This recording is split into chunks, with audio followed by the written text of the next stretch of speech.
प्रधानमंत्री नरेंद्र मोदी की तरफ से भी इस बात का जिक्र किया गया कि उन्होंने किस तरह से लोगों से मिलकर उनकी तकलीफ को, उनके दुख को जाना है। इस बीच मैं आपको बताऊं कि प्रधानमंत्री नरेंद्र मोदी ने विजय रूपाणी की पत्नी से भी मुलाकात की। अंजलि रूपाणी से प्रधानमंत्री नरेंद्र मोदी ने मुलाकात की है, चूंकि विजय रूपाणी जो इसी फ्लाइट में सवार थे और लंदन जा रहे थे, दरअसल उनका निधन हो गया। उनका परिवार हाल ही में लंदन से अब अहमदाबाद वापस लौटा है और आज प्रधानमंत्री नरेंद्र मोदी चूंकि इस वक्त अहमदाबाद में ही मौजूद हैं और यहीं पर प्रधानमंत्री नरेंद्र मोदी ने विजय रूपाणी की पत्नी से मुलाकात की है। अंजलि रूपाणी से प्रधानमंत्री नरेंद्र मोदी ने मुलाकात की है कुछ ही देर पहले। हालांकि अभी मीटिंग करें, लेकिन मीटिंग से पहले उन्होंने रूपाणी के परिवार से मुलाकात यहां पर की। और इस वक्त सत्य प्रकाश भी हमारे साथ बने हुए हैं, उनके पास चलते हुए। सत्य प्रकाश, क्या अपडेट है आपके पास? अभी खबर इस तरह की मिल रही है प्रधानमंत्री नरेंद्र मोदी ने विजय रूपाणी के परिवार से मुलाकात की है। बिल्कुल, प्रधानमंत्री नरेंद्र मोदी ने विजय रूपाणी की पत्नी अंजलि रूपाणी से मुलाकात की है और तमाम अधिकारियों के साथ बैठक भी किया है और आगे भी अभी बैठक होने वाली है। बताया जा रहा है कि एयरपोर्ट से 5 मिनट की दूरी पर 5 मिनट की दूरी पर ही वो सेंटर बनाया गया, जहां पर प्रधानमंत्री नरेंद्र मोदी तमाम अधिकारियों के साथ समीक्षा बैठक करेंगे। उसके बाद प्रधानमंत्री नरेंद्र मोदी निकलेंगे। लेकिन इस वक्त अहमदाबाद की 2 तस्वीरें, एक तस्वीर जहां घटनास्थल पर रेस्क्यू ऑपरेशन चलाया जा रहा है और जो मलबे है उसे हटाया जा रहा है, वो मलबे हटाए जा रहे हैं जो पूरी तरह से ठंडे हो गए हैं। वहाँ पर जो है जांच पड़ताल की जा रही है, फॉरेंसिक टीम मौजूद है। जैसा कि हमारी सहयोगी पूर्णिमा जी बता रही थी कि चूंकि बैरिकेडिंग की गई है, अंदर जाने की परमिशन नहीं है, तो मीडिया कर्मी को बाहर ही रोका गया है और जो ऑपरेशन चलाए जा रहे हैं वो अंदर साइड चलाए जा रहे हैं, तो वहाँ पे ऑपरेशन चलाया जा रहा है। दूसरी तरफ सिविल हॉस्पिटल्स में जो गांधीनगर इलाका है वहाँ पर जो है जो डीएनए सैंपल है वो लिए जा रहा है। जानकारी है कि 200 से ज़्यादा सैंपल लिए जा चुके हैं, उसमें से एक डेड बॉडी भी उनके परिजन को दे दी गई है। मतलब जैसे जैसे शिनाख्त हो रही है, पहचान हो रही है, उसके आधार पर जो है डेड बॉडी भी देना शुरू कर दिया गया है। तो ये कहा जा रहा है कि बहुत ही क्लोज और बहुत ही नज़दीकी मामला जो है उन लोगों को ही डेड बॉडी दी जा रही है। जैसे कि भारत 24 एक्सक्लूसिव तस्वीरें दिखाया था कि किस तरह से एम्बुलेंस में जो है 100 को उनके परिजन को सौंपा जा रहा है। लेकिन अब यह जानकारी आई कि चूंकि 200 से ज़्यादा डीएनए सैंपल्स जो है ले लिए गया है और जिनकी अब जांच भी शुरू कर दी गई है। हालांकि बताया जा रहा है कि 70 से 72 घंटे लग जाते हैं एक डीएनए सैंपल को क्लैरिफाई होने के लिए कि आखिरकार यह जो शव है वो किसका है। बिल्कुल, तो मैं आपके पास लौट रही हूँ, एक बार फिर से पूर्णिमा के पास लेकर चलते हैं। पूर्णिमा, अभी जैसे सत्य प्रकाश भी जिक्र कर रहे हैं, सबसे बड़ा चैलेंज तो इस वक्त डीएनए सैंपल्स को लेकर ही है। हालांकि अभी यहाँ पर टेस्टिंग चल रही है, लेकिन सबसे बड़ी बात चूंकि परिवार के लोग जो जिनके अपने इस हादसे का शिकार हो गए हैं वो यहाँ पर पहुंचेंगे और उसके बाद ही पूरा का पूरा ये प्रोसेस हो पाएगा। ये तो सबसे बड़ा चैलेंज जरूर होगा इस वक्त डॉक्टर्स की टीम के सामने। बिल्कुल चैलेंज है, लेकिन साथ ही कैपेसिटी और कैपेबिलिटी भी है। और इस बात का जिक्र खुद गृह मंत्री अमित शाह की तरफ से किया गया था कि 1000 से ज्यादा डीएनए टेस्टिंग यहां पर की जाएगी, जिसके लिए गुजरात समर्थ है। यहां पर गृह मंत्री अमित शाह ने खुद इस बात की जानकारी दी थी।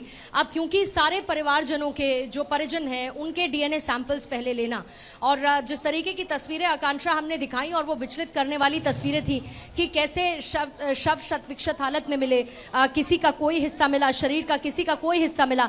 इसे में बॉडी आइडेंटिफिकेशन बहुत ज्यादा जरूरी है, जो कि डीएनए के जरिए किया जाएगा। जाहिर है कि एक टाइम टेकिंग प्रोसेस है, लेकिन जैसे जैसे ये पूरा होता जाएगा वैसे वैसे परिवार वालों को उनके अपनों के शव सौंप दिए जाएंगे, क्योंकि परिवार वाले अभी इसी इंतजार में हैं कि जल्दी से जल्द उनके अपनों के शव उन्हें सौंपे जाएं। और इसके लिए जब हम सिविल अस्पताल है वहां पर, क्योंकि डेड बॉडीज पहुंचने का सिलसिला भी जारी है, अब से थोड़ी देर पहले हमने वो तस्वीरें दिखाई और साथ ही मैंने जानकारी भी दी कि एक और शव को बरामद किया गया है और अभी अभी यहां से वो एम्बुलेंस गुजरी है जिसमें वो शव रखा गया था। एक फाइनल राउंड ऑफ यहां पर चल रहा है, पूरा का पूरा मलबे को हटाने का जो काम चल रहा है।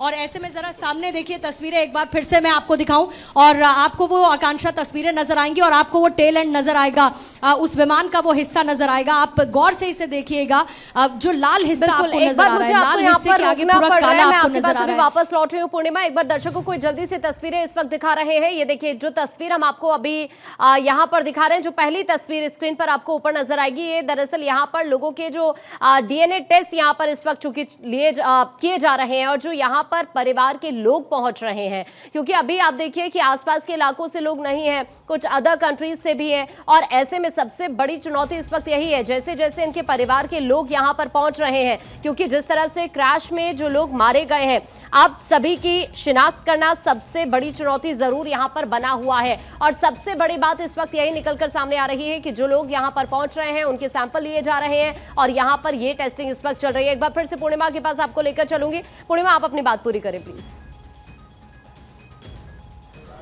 बिल्कुल, मैं अपनी बात पूरी करने के साथ साथ देखिए फिर से वो तस्वीरें मौलिक दिखाइएगा जरा, और वहां पर आपको देखिए लोगों का मूवमेंट नजर आएगा। ऊपर उस हिस्से में आपको कुछ लोग इस वक्त चढ़ते हुए नजर आएंगे, और एयर इंडिया के विमान का वो हिस्सा है जो उस इमारत में जा घुसा था, जिसके बाद वहां पर बहुत बड़ा नुकसान हुआ, क्षति हुई, कई लोगों की मौत हुई जो इंटर्न्स वहां पर थे। नीचे की तरफ मेस था, ऊपर की तरफ ये भी बताया जा रहा है। अच्छा, ये जो बगल की आप बिल्डिंग देख रहे हैं ये रेसिडेंशियल इलाका है, जो पूरी काली पड़ी हुई आपको जली हुई बिल्डिंग नजर आएगी। ये डॉक्टर्स के अपने जो लोग हैं उनके अपने परिवार वाले वो ये रेसिडेंशियल बिल्डिंग में रहते थे, और सामने जहां पर डॉक्टर इंटर्न्स रहते थे और वहां पर मेस भी था, वो सामने की तस्वीर है जो अभी तक हमने देखी। लेकिन ये ऑन ग्राउंड से आपको तस्वीरें इस वक्त हम दिखा रहे हैं, और वहां पर अभी भी लोगों का मूवमेंट है। साथ ही देखिए अधिकारियों के पहुंचने का सिलसिला भी जारी है। मौलिक, ये भी तस्वीरें हम दिखाएंगे। अधिकारी यहां पर लगातार पहुंच रहे हैं, और साथ ही अधिकारियों के पहुंचने के बीच में एक तरफ जहां पर अस्पताल में भी आपने तस्वीरें दिखाई आकांक्षा, वहां पर भी डीएनए सैंपलिंग का काम जारी है, क्योंकि आप संख्या बहुत ज्यादा है और ऐसे में परिवारजनों के डीएनए सैंपल्स लेना, उनको मैच करना, जिसके लिए गुजरात सरकार ने पूरी तैयारी कर रखी है। कल भी हमने वो तस्वीरें देखी कि जैसे जैसे स्ट्रेचर पर लोगों को ले जाया जा रहा था और कैसे स्ट्रेचर की भी कमी पड़ी, लेकिन फिर उसकी वैकल्पिक व्यवस्था की गई। खून की कमी हुई तो ब्लड डोनेशन के लिए अपील की गई। यानी पूरा महकमा तैयार हो चुका था कि हर संभव मदद को पहुंचाने के लिए, और इसके साथ ही तैयारी यहां पर फौरी तौर पर कर ली गई थी। जो रिलीफ ऑपरेशन था उसको बहुत जल्दी चलाने की पूरी कोशिश की गई थी, और ये तस्वीरें इस वक्त आप देख रहे हैं। और साथ ही आगे बढ़ते हुए मौलिक जरा इधर की तरफ भी आएंगे।